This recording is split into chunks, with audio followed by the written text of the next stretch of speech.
Thank you, Bruce. Well, our guest tonight is no stranger to Live at 5. He's appeared on our program several times before in regard to his work on writing on social work, parenting issues, and dealing with adolescents. This is, however, his first time joining us as an author of fiction for this new novel, fittingly called The Social Worker. Michael Ungar, welcome back to Live at 5. A real pleasure, Star. Now, firstly, before we get started, I'd just like to say that this book is not intended for young readers. The subject matter is heavy at times, and it might even be a little bit too much for sensitive adult readers. Absolutely. So we should put that out there right Definitely. off the top. But congratulations on what is just a fantastic novel. Well, thank you. It is gritty because it deals with kids in our institutions, in jails, in the child welfare system.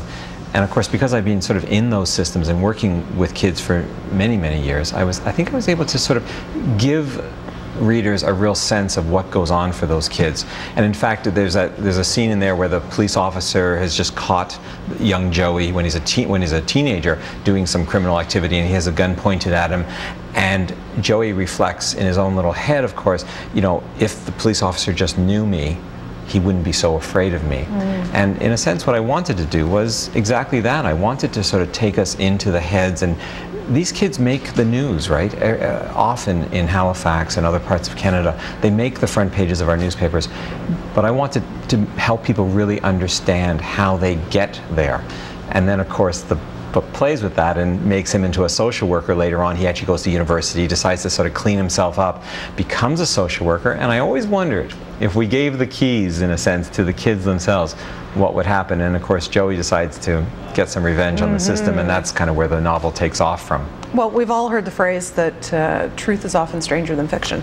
There were times I was reading this when I was thinking, oh boy, I hope this is complete fiction.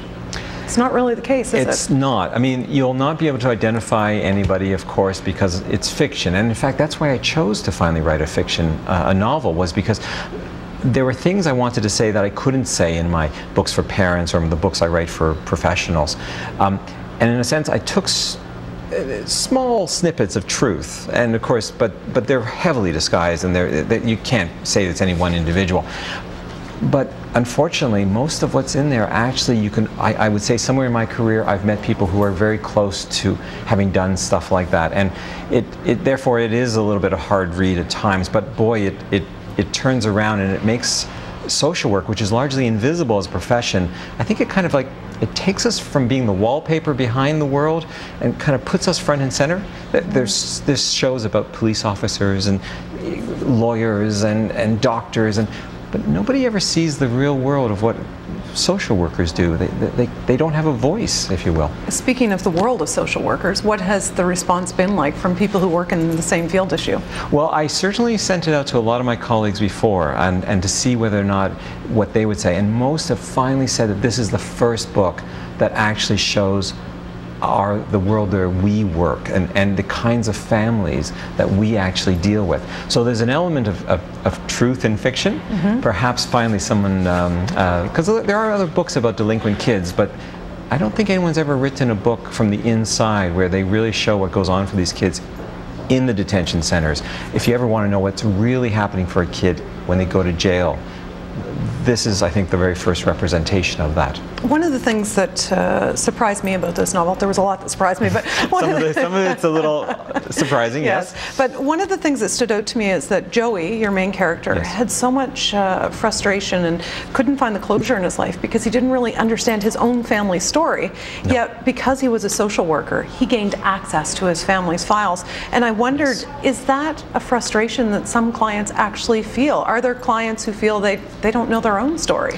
You do hear that from people, that either because they can't access the truth about why were they taken away from their families, why did they end up in those institutions, and even more so, sir, why are they so incredibly angry and raging about it? And in a sense, sometimes if you do give people back their story, back a chance to understand everything that's happened to them, that's a really positive thing. We do occasionally, by the way, social workers do occasionally get requests to open the files to people whose lives are in those files.